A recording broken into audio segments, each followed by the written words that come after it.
आज दार्जीलिङ स्थित बिग बजार समिपको सहकारिता ब्याङ्कको भवनमा Netaji Subhash regional institute of management कल्याणीको तर्फबाट निर्देशक ए महतो अनि हिरन शाहको उपस्थितिमा national rural bank of agriculture and rural डेभलपमेन्टको संयोजनमा गत 19 मईदेखि 21 तारिकसम्म 3 दिने कार्यक्रम सम्पन्न भएको छ। उक्त कार्यक्रममा आयोजना गरिनुको मुख्य उद्देश्य समितिहरूले कसरी आफ्नो व्यापारलाई अघि बढाउने अनि सोसाइटीबाट कसरी विभिन्न योजनाहरूको लाभ उठाउन सकिनेछ भन्ने विषयमा जागरूक गराउन हेतु उक्त कार्यक्रमको आयोजना गरिएको थियो। नमस्कार, च्यानल हेरेर बसिरहनुभएका सम्पूर्ण दर्शकवृन्दलाई हामी कोअपरेटिभ डिपार्टमेन्टको तर्फबाट एकदमै स्वागत अभिनन्दन गर्दछौँ। सर्वप्रथम हामी बीचमा उपस्थित हुनुहुन्छ श्री एके महतोज्यू, डेप्युटी डाइरेक्टर एनएसआरआईसीएम भनेपछि Netaji Subhash regional institute of cooperative management. त्यसरी नै हाम्रो बीचमा उपस्थित हुनुहुन्छ sir Shri Hiranmaya Shah, guest faculty NSRICM. त्यसरी नै हाम्रो बीचमा उपस्थित हुनुहुन्छ Shri Pemba Tshering Dukpa, cooperative development officer, cooperation directorate Darjeeling range. त्यसरी नै हाम्रो बीचमा उपस्थित हुनुहुन्छ Shri Roshan Sharma, regional officer Darjeeling district central cooperative bank.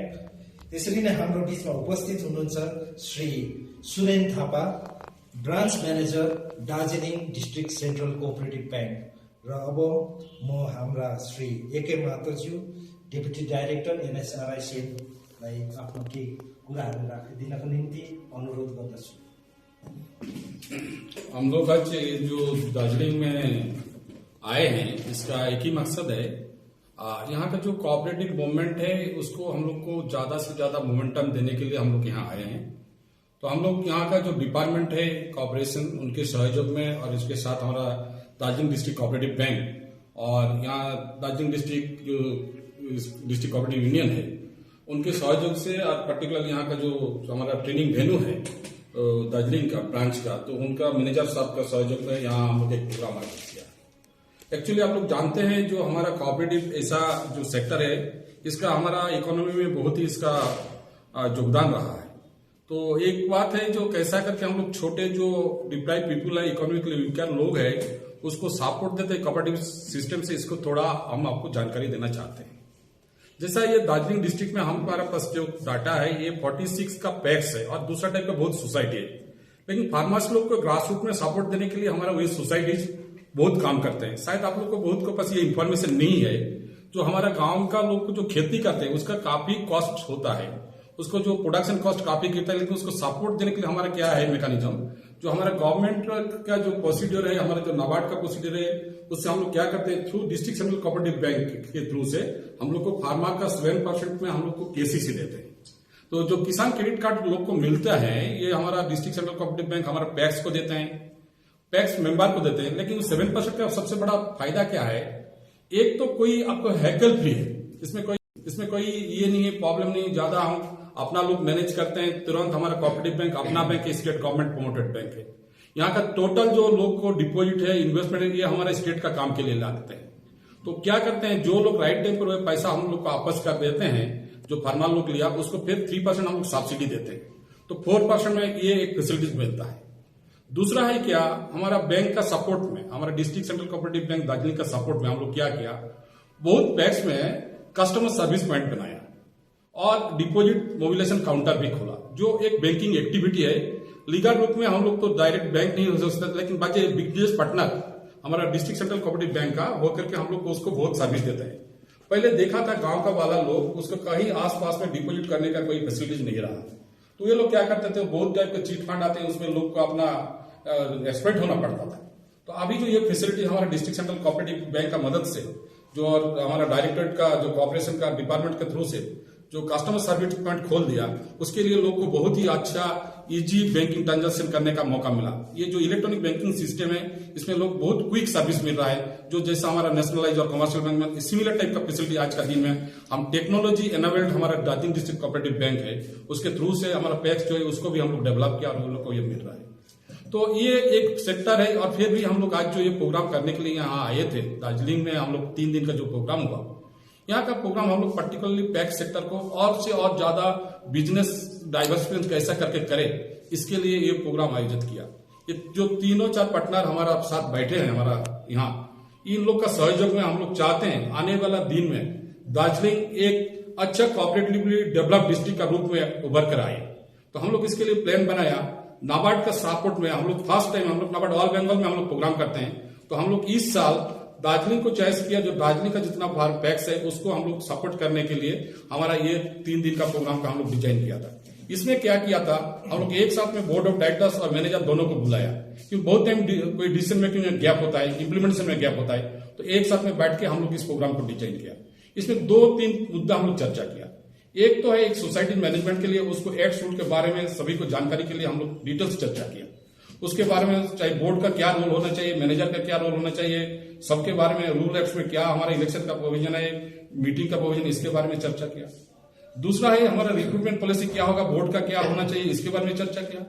और एज ए बोर्ड आप सोसाइटी लोग को क्या बेनिफिट देंगे, उसका एज पर एक्ट क्या है, क्या उसको जीपीएफ मिलेगा, ग्रेच्युटी मिलेगा, उस तो बेनिफिट एम्प्लॉयज लोग को देने के बारे में चर्चा किया।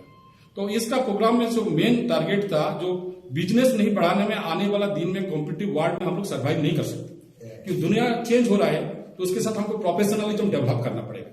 तो उसके लिए हम लोग क्या किया, इसका भीतर आप कौन सा बिजनेस अंडरटेक करें जो हमारा सोसाइटीज को पॉसिबल एरिया है, उसके लिए कुछ स्कीम का बात है जो हमारा सहयोगी है, हमारा हिरणमय शाह साहब है, उनको थोड़ा आपको जानकारी देंगे जो सीरियो में हम लोग बातचीत किया है।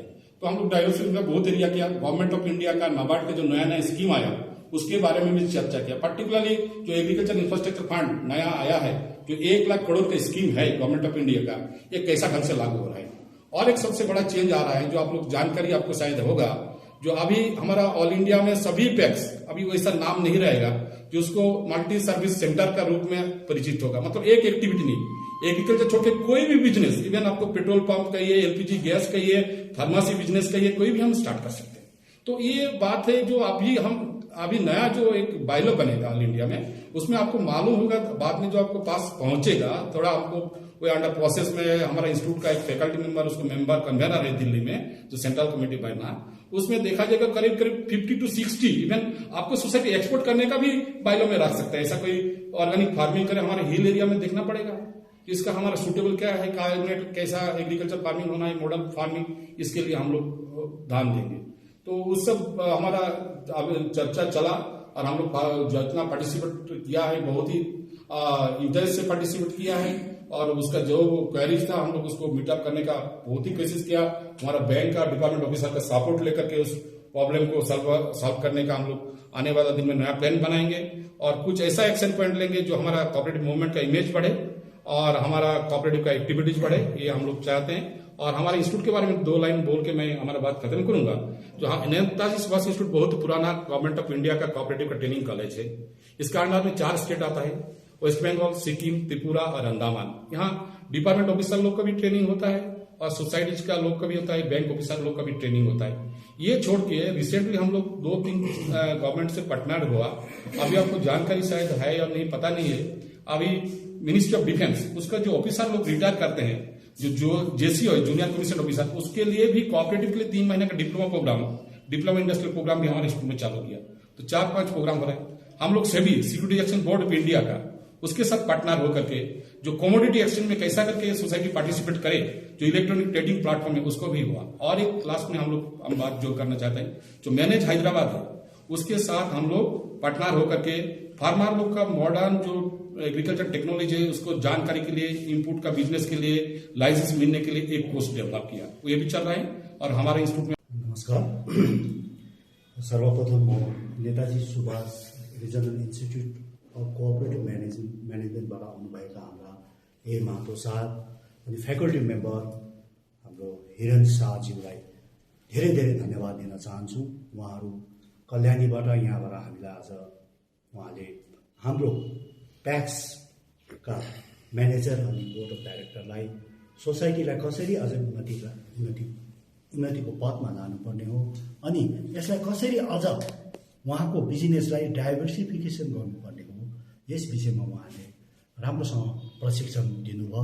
अनि साथसाथै सोसाइटीमा भएको कमी कमजोरीहरू र र सोसाइटीलाई कसरी अझै उन्नतितिर लाने र सोसाइटीलाई कसरी भायबल बनाउने, अनि सोसाइटीलाई भायबल बनाएपछि हाम्रै पारमा रहेका दाजुभाइ दिदीबहिनीहरू, पढा लेखाका हाम्रा केटाकेटीहरू छन्, उहाँहरूलाई कसरी रोजगारको व्यवस्था गर्ने, अनि हामीले हाम्रो आफ्नै ठाउँमा उत्पादन गरेको जिनिसको मूल्य पनि पाउने अनि त्यसको राम्रोसँग मार्केटिङ पनि गर्न सक्ने, यस विषयमा उहाँहरूले प्रशिक्षण दिनुभयो।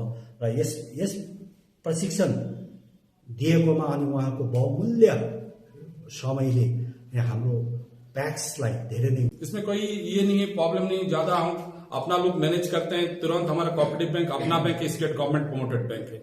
यहाँ का टोटल जो लोग को डिपॉजिट है, इन्वेस्टमेंट है, ये हमारे स्टेट का काम के लिए लाते हैं। तो क्या करते हैं, जो लोग राइट टाइम पर पैसा हम लोग को वापस कर देते हैं, जो फार्मर लोग लिया उसको फिर 3% हम लोग सब्सिडी देते हैं, तो 4% में ये एक फैसिलिटीज मिलता है। दूसरा है क्या, हमारा बैंक का सपोर्ट में, हमारा district central cooperative bank Darjeeling का सपोर्ट में हम लोग क्या किया, बहुत बैंक्स में कस्टमर सर्विस पॉइंट बनाया और डिपॉजिट मोबिलाइजेशन काउंटर भी खोला, जो एक बैंकिंग एक्टिविटी है। लीगल रूप में हम लोग तो डायरेक्ट बैंक नहीं हो सकते, लेकिन बाकी बिजनेस पार्टनर हमारा डिस्ट्रिक्ट सेंट्रल कोऑपरेटिव बैंक का होकर के हम लोग को उसको बहुत सर्विस देते हैं। पहले देखा था गांव का वाला लोग उसको कहीं आसपास में डिपॉजिट करने का कोई फैसिलिटीज नहीं रहा, तो ये लोग क्या करते थे, बहुत टाइप के चीट फंड आते हैं, उसमें लोग को अपना एक्सपर्ट होना पड़ता था।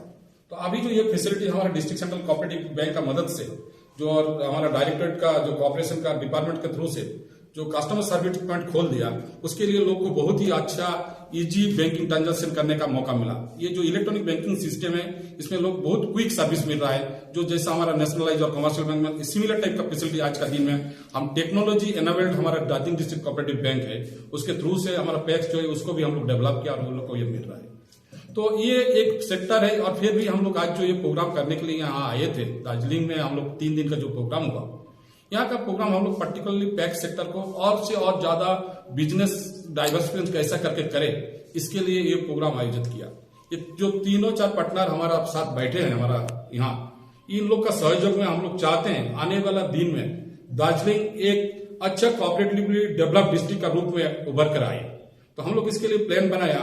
नाबार्ड का सपोर्ट में हम लोग फर्स्ट टाइम हम लोग नाबार्ड ऑल बंगाल में हम लोग प्रोग्राम करते हैं, तो हम लोग इस साल दार्जिलिंग को चॉइस किया। जो दार्जिलिंग का जितना पैक्स है उसको हम लोग सपोर्ट करने के लिए हमारा ये 3 दिन का प्रोग्राम का हम लोग डिजाइन किया था। इसमें क्या किया था, हम लोग एक साथ में बोर्ड ऑफ डायरेक्टर्स और मैनेजर दोनों को बुलाया, क्योंकि बहुत टाइम कोई डिसीजन मेकिंग में गैप होता है, इंप्लीमेंटेशन में गैप होता है, तो एक साथ में बैठ के हम लोग इस प्रोग्राम को डिजाइन किया। इसमें 2-3 मुद्दा हम लोग चर्चा किया। एक तो है एक सोसाइटी मैनेजमेंट के लिए, उसको एक्ट रूल के बारे में सभी को जानकारी के लिए हम लोग डिटेल्स चर्चा किया। उसके बारे में चाहे बोर्ड का क्या रोल होना चाहिए, मैनेजर का क्या रोल होना चाहिए, सबके बारे में रूल एक्ट में क्या हमारा इलेक्शन का प्रोविजन है, मीटिंग का प्रोविजन, इसके बारे में चर्चा किया। दूसरा है हमारा रिक्रूटमेंट पॉलिसी क्या होगा, बोर्ड का क्या होना चाहिए, इसके बारे में चर्चा किया। और एज ए बोर्ड आप सोसाइटी लोग को क्या बेनिफिट देंगे, उसका एज पर एक्ट क्या है, क्या उसको जीपीएफ मिलेगा, ग्रेच्युटी मिलेगा, उसको बेनिफिट एम्प्लॉयज लोग को देने के बारे में चर्चा किया। तो इसका प्रोग्राम में जो मेन टार्गेट था, जो बिजनेस नहीं बढ़ाने में, आने वाला दिन में कॉम्पिटिटिभ वर्ल्डमा एकदमै फ्रुटफुल भयो। ती समितिहरू पनि विगत 60 वर्षदेखि नै अब रेजिस्टर्ड भए तापनि उहाँहरूले एकदमै सघाउ पुर्याउनु भएको छ। उहाँहरू मार्फत फार्मर्सलाई लोन गइरहेको छ। यस वर्ष मात्रै भन्नुको मतलब वर्ष फाइनेन्सियल इयर 21-22 मा 6400 फार्मर्सलाई करिब 33 करोड लोन केसीसी मा मात्र गएको छ। त्यसबाहेक पीएमईजीपी, स्टुडेन्ट क्रेडिट कार्डहरू भयो, एमटी एग्रीमा विभिन्न किसिमको लोनहरू गइरहेको छ, जुन रेगुलर अरू ब्याङ्कले सायदै यस्तो किसिमको कन्ट्रिब्युसन सायदै जिल्लामा गरिरहेको छन् जस्तो मलाई लाग्दैन। र यत्रो गर्दा गर्दै पनि अब हामीले विराट रूपले हाम्रो विज्ञापनहरू भने चाहिँ भइरहेको छैन, किनभने हामी अब बेसी कथनीमा भन्दा करणीमा भरोसा राख्छौँ। र यो कृषि समितिहरूमा अझै पनि गर्ने धेरै पोटेन्सियल्सहरू छ। विभिन्न किसिमको कार्यहरू ती कृषि समितिहरूले गर्न सक्छन्। अहिले सरकारले विगत सालदेखि नै सुरु गरेको यो एग्री इन्फ्रास्ट्रक्चर फन्ड मार्फत प्याक्सहरूलाई मल्टी सर्भिस सेन्टर्सहरू बनाउने ती कार्यहरू छन्। त्यसमा पनि हामीले यहाँ दार्जिलिङ जिल्लामा 3वटा समितिले कार्य सुरु गरिसकेका छन्। त्यसबाहेक बिजनेस डेभलपमेन्ट प्लान भनिन्छ, जस अन्तर्गत विभिन्न किसिमको जम्मा गरिकन 52वटा विभिन्न किसिमका कार्यहरू यसरी समितिहरूले गर्न सक्छ।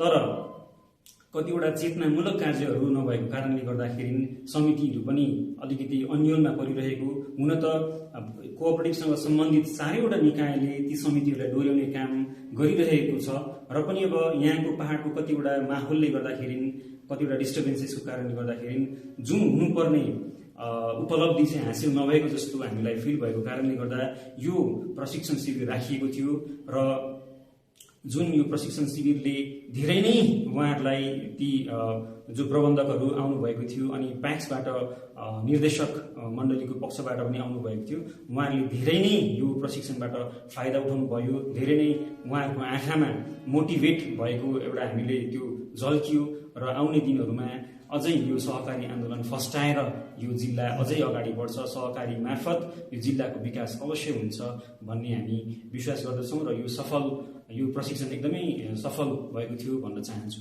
धन्यवाद। धन्यवाद श्री रोशन शर्माज्यू, regional officer Darjeeling district central cooperative bank, र म अब हाम्रा कोअपरेसन डाइरेक्टरेट दार्जिलिङ रेन्जका cooperative development officer Shri Pemba Tshering डुक्पाज्यूलाई आफ्नो बहुमूल्य केही कुराहरू राखिदिन अनुरोध गर्दछु।